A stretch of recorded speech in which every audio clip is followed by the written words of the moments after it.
Muchísimas gracias, Charly Melina. Si usted es de las personas que le hablan y usted dice, ¿ah? ¿Qué? Hábleme un poquito más fuerte, no, que no le escucho. Bueno, puede ser que usted está perdiendo audición, puede ser que haya exceso de ruido, puede ser que esté tapada. Aquí tenemos diferentes consultas y estamos con la audióloga Yorlet Barbosa, que nos va a decir, nos va a guiar un poquito en este mundo de la audición. ¿Cómo está, doctora? Bienvenida. Bien, gracias. Ahora, ¿cuáles son las condiciones que uno dice, pero por qué estoy perdiendo audición? Bueno, hay varios factores que pueden provocar pérdida auditiva. Por ejemplo, uno muy común es el desgaste auditivo por edad, que se conoce como presbiacusia, que empieza a partir de los 60 años. También otro muy común es la exposición constante a ruidos fuertes, que provoca pérdida auditiva. Pueden haber tapones de cerumen, que pueden también ocasionar pérdida auditiva, factores genéticos, constantes infecciones de oído. También tenemos, por ejemplo, enfermedades autoinmunes que pueden provocar. Entonces hay varios factores que pueden causar pérdida auditiva. Doctora, ¿cómo nos damos cuenta? Porque yo me acuerdo a mi tía que uno le hablaba, y uno decía, ay Dios mío, pero ¿cómo le digo? Y ella dice, no, es que yo escucho lo más bien. ¿Cómo nos damos cuenta? Y somos sinceros. Ok, bueno, primero hay que realizar una prueba que se llama audiometría para tener seguridad de si hay pérdida auditiva en uno o en dos oídos. Sin embargo, hay algunas señales que pueden generar como cierta alerta, ¿verdad?, de que algo en los oídos no puede estar bien. Entonces, que si la persona a la hora de ver televisión tiene que subirle muchísimo el volumen. Cierto. Que si está en ambientes ruidosos, le cuesta entender o escuchar lo que le están hablando, o que constantemente los familiares o personas allegadas tengan que estar repitiendo lo que les dicen una y otra vez. Entonces esas son como señales que pueden alertar de que algo no está bien. Me llama la atención esa prueba, ¿cómo se hace? ¿Qué le ponen a uno? ¿Qué aparato? Ok, bueno, la audiometría es una prueba sencilla, no causa ningún dolor, no causa ninguna molestia. Se hace en una cabina sonoamortiguada, o sea que aísla el ruido. Se colocan unos auriculares, se le envía un sonido al paciente en diferentes frecuencias, a diferentes intensidades, y el paciente debe de indicar cuándo escucha el ruido. Entonces, primero se hace con unos auriculares, luego se hace con un vibrador óseo, que es como una diademita que igual se coloca en la cabeza. El paciente tiene que igual decirnos cuándo percibe el ruido, y por último, la última parte de la prueba, se le dice al paciente una serie de palabras y debe de repetir lo que él entiende. Ahora, doctora, ¿cómo sabemos veámoslo aquí cerquita, compañeros, que el problema puede ser más aquí o más adentro?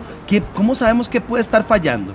Ok, la pérdida auditiva o la hipoacusia se clasifica en tres diferentes facetas, por así decirlo. Está la hipoacusia conductiva, la hipoacusia neurosensorial y la hipoacusia mixta. Entonces, el oído se divide en tres partes. Está el oído externo, que es como lo que logramos ver a simple vista. Exacto. Entonces, es como esta parte, que está el conducto, el pabellón auricular. Luego tenemos el oído medio, que es acá donde están los huesecillos, y el oído interno. Si el daño está en el oído externo o oído medio, es una hipoacusia conductiva. Si el daño está en el oído interno, neurosensorial, y si bien hay daño en ambas partes, es una hipoacusia mixta. ¿Entre más adentro, más grave, doctora? No necesariamente, pero puede haber como problema a la hora de entender las palabras. Porque hay personas que son más propensas a tener infección, que acá rato dice, me duele el oído, y hasta supuran y toda la cuestión. Bueno, depende mucho de la anatomía del paciente y también de que esté expuesto, porque por ejemplo, en nadadores es muy común que hayan constantemente infecciones de oído, porque bueno, se mete el agua, etcétera, etcétera. Entonces depende mucho también de a qué se dedique la persona y de la anatomía. Esto es una belleza, gente, porque vea, y lo viví con mi papá. Ahora usted, si necesita audífonos, ya esto no se ve. Es imperceptible. Sí, son muy discretos, muy discretos. Muy discretos. Ahora, ¿cómo sabemos que una persona ya necesita una ayudita?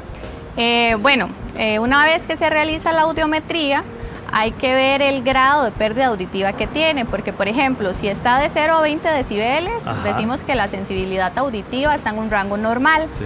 A partir de los 20 decibeles ya hay hipoacusia. Entonces, de 20 a 40 es una hipoacusia leve, de 40 a 70 moderada, de 70 a 90 severa, y a partir de los 90 decibeles es profunda.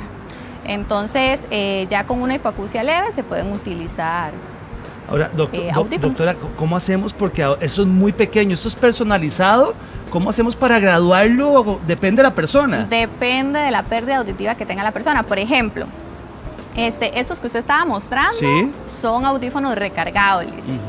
Están estos otros de por acá que son audífonos que utilizan batería. Estos generalmente en la clínica son los que procesamos con la receta que envía la Caja Costarricense. Muy Entonces, bien. son audífonos que utilizan batería. El paciente tiene que tener ciertos cuidados con los dos, ¿verdad? Como por ejemplo evitar que el audífono se vaya a mojar. En la noche se utiliza batería, quitarle la batería para que el líquido de la batería no vaya a dañar el audífono. Se le dan otros consejos también, como por ejemplo que constantemente esté limpiando el audífono, que se fije que no tenga cera, ¿verdad? Sí, De lo que sí, es la claro, oliva, que no que esté es como que no esté esta pegadillo. cosita, exacto, esto que está aquí transparente, que eso esté limpio para que el sonido pueda entrar sin ningún problema. Se lo voy a poner aquí. Ahí, pero vea.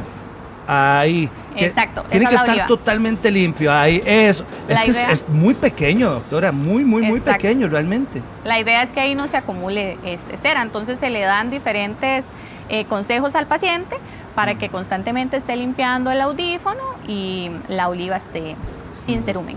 ¿Cada cuánto hay que hacerse ese examen? Y siempre a los niños, ¿verdad? ¿Cada cuánto? Niños y adultos, en realidad Sí. todas las personas. Se recomienda hacerse una audiometría una vez al año.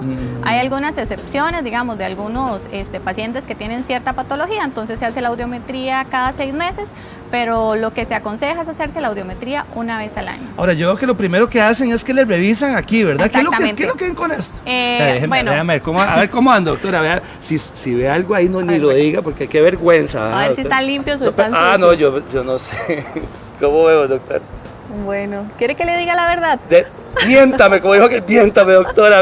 Limpios, limpios. Ok. ¿Qué vio ahí? ¿Qué se ve? Lo que hay que ver, de hecho, antes de hacer la audiometría, siempre se hace la autoscopía para saber si el paciente tiene o no cerumen. Porque, Ok, por ejemplo, ok. si hay un taquito de cera, va a influir en lo que es el resultado de la audiometría. ¿En qué momento es bueno un lavado o un aspirado? Porque ya hay diferentes técnicas, ¿verdad? Eso va a depender de la cantidad de cerumen que tenga el paciente. Ok. Por ejemplo, si a la hora de hacer la autoscopía vemos que no se logra ver el tímpano o la membrana timpánica, entonces va a ser necesario que acuda a un médico otorrino para que el médico determine si tiene que hacer un aspirado, un lavado o lo Doctora, que... ¿el oído se opera? Sí, digamos, hay diferentes, bueno, depende del diagnóstico que tenga el Sí, paciente, sí. depende de la patología que tenga, el médico puede determinar si en el caso de él es necesario hacer una cirugía o si es necesario un tratamiento o bien si tiene que utilizar prótesis auditiva. A veces la persona es muy concha con los adultos mayores, con la abuelita, es que dice, tita, es que usted ya no me escucha, ¿verdad? Y entonces sienten mucha presión. ¿Cómo abordar a una persona que no escucha bien? Hay que tener paciencia, ¿por qué? Porque eso es uno de los factores que más afecta la calidad de vida de las Claro, personas claro. adultas mayores. Entonces, si la persona no logra entender lo que se le habla, si la persona no logra escuchar cuando están, no sé, en reuniones familiares, eso hace que poco a poco se vaya aislando, Por supuesto. que entra en una depresión, y por ende que la calidad de vida vaya Claro. disminuyendo. Entonces, ¿qué hay que hacer? Bueno, primero llevarlo donde un profesional, o sea, Sí. si los familiares ven que el abuelito o la abuelita no está escuchando bien, ir a hacerle una audiometría, si es necesario que utilice audífonos, y que los utilice y por ende y que mejore la calidad de vida del adulto mayor. Doctora, ahora que en el mar, en la piscina, ¿cómo hacemos como para controlar un poquito el ambiente, digamos, en los niños que son tan sensibles? ¿Cómo hacemos para protegerles esto? Hay protectores auditivos que se hacen a la medida. muy Entonces se hacen con un material que es hipoalergénico y ayuda muchísimo para evitar que entre, digamos, el agua y por consiguiente provoque infecciones. Doctora, ¿qué tan malo es que cuando uno le pique la orejita empezamos y agarramos, digamos que agarran el palito, El lapicero. el lapicero de ahorita, agarran lo primero, ¿verdad? Y uno empieza ahí, si me poncha aquí eso, que empieza uno como a rascar aquí, empieza a mover y empieza a manipular y quitamos la cosa. ¿Qué tan malo es eso, doctora? Fatal. porque pueden generar daño. Es lo que les mencionaba anteriormente, ¿verdad? Que el oído se divide en diferentes partes. Entonces, ahí podemos generar un daño en la parte externa del oído, inclusive, o sea, si, no sé, lo que introducen llega muy adentro, pueden también dañar la membrana timpánica. Entonces, para nada se recomienda que inserten objetos dentro del oído. ¿Qué me quiere decir el oído si empieza a supurar en la noche, que uno ve la almohada y está manchada? Cuando eso pasa, hay que visitar al médico. A la puchica. Ajá, hay que ver por qué se está dando. No es normal que se ocasione eso, digamos, que se produzca eso, entonces hay que ir al médico para ver por qué está sucediendo. Doctora, ¿cómo sabemos si el problema es más interno, si sentimos zumbidos o de repente nos desvanecemos o nos agarra como un punzón en la cabeza? Bueno, Ítalo, todo depende, ¿verdad?, de la exploración que se le haga al paciente. Entonces, hay diferentes cosas que alertan de que algo, ¿verdad?, no está bien auditivamente hablando.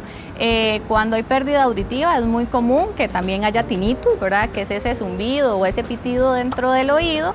O bien también hay mucha gente que lo confunde, por ejemplo, como con mareo o con inestabilidad. Entonces, lo que hay que hacer es una exploración para ver qué es lo que está causando esa alteración. Linda entrevista con la doctora Jorlet Barbosa. Ahí está en su número de teléfono. Muchas gracias, doctora, muy amable. Gusto. Seguimos.